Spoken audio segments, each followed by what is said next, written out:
We gather here today at a decisive inflection point in history, and it is indeed a privilege to have the opportunity to speak to the audience that is reshaping our world. If you really look at it throughout history, electricity powered industry, oil reshaped geopolitics, and internet transformed commerce. And today, AI is going to redefine sovereignty. The central question before our country, India, is not whether we will adopt AI. The questions are: will India import intelligence or architect it? Will we consume productivity or create it? Will we plug into someone else's system or build it itself? The time for asking these is now over. As my country, India, rises, she does not rise to dominate. She rises to stabilize, she rises to anchor a world searching for balance, and she rises to build systems that are inclusive and enduring. And when India builds technology, she does not build for exclusion or control, she builds for inclusion. But in this geopolitically charged century, I believe that inclusion without capability is weakness, and capability without sovereignty is foreign dependence.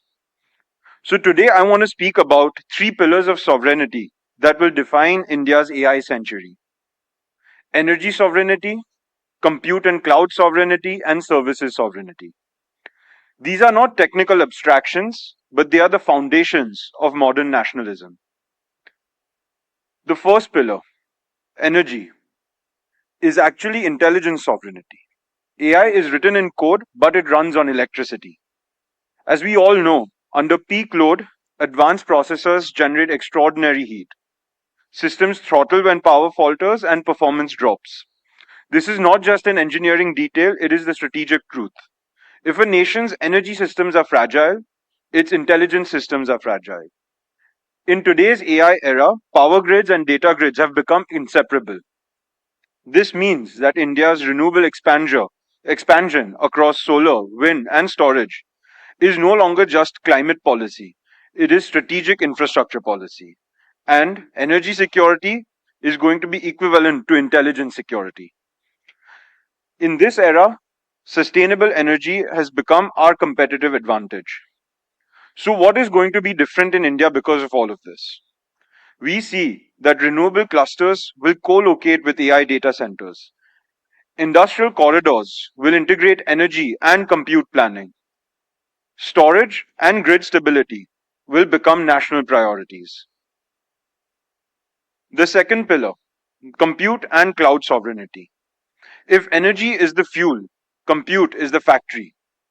In earlier centuries, nations built steel plants and shipyards. In the digital age, nations invested in semiconductor ecosystems. And in today's AI age, sovereign compute capacity has become strategic infrastructure. It matters now where compute resides, under whose jurisdiction it operates, and who controls this access. Cloud sovereignty does not mean isolation, it means autonomy. It means India must host critical AI workloads domestically. It means we build data center ecosystems at scale. It means domestic access to high performance compute for our startups, academia, defense, healthcare, and manufacturing. If intelligence infrastructure is concentrated externally, strategic leverage concentrates externally, and external concentration creates national fragility. In earlier centuries, nations have built navies to secure those important trade routes. Today, we build sovereign compute to secure our intelligence routes. And lastly, the third pillar, services sovereignty. We all know that India's IT revolution made us a global digital services powerhouse. But much of the productivity dividend accrued not in our nation but elsewhere. The AI revolution gives India a once in a century opportunity to change that equation. Our AI must first amplify our Indian productivity.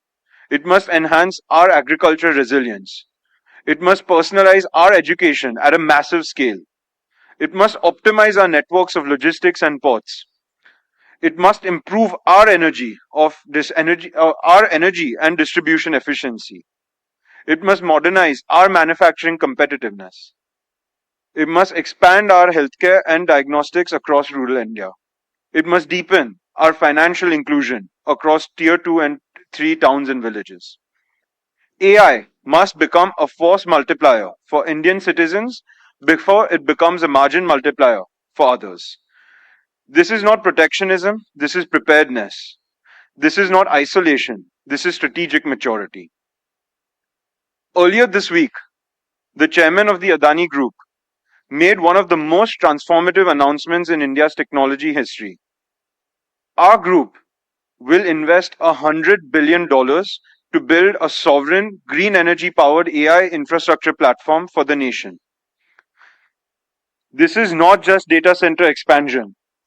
This is the trigger for a 5 gigawatt, $250 billion integrated energy and compute ecosystem engineered to anchor India's intelligence revolution. It signals a decisive shift from importing intelligence to architecting it, from consuming AI to creating it. By integrating renewable energy, grid resilience, and hyperscale compute into a unified architecture, this commitment ensures that India's AI future is not only powered, but secured, sovereign, and built at a national scale. I stand here today as a citizen of the new India. I belong to a generation that did not have to fight for freedom. We received it as a gift secured by sacrifice.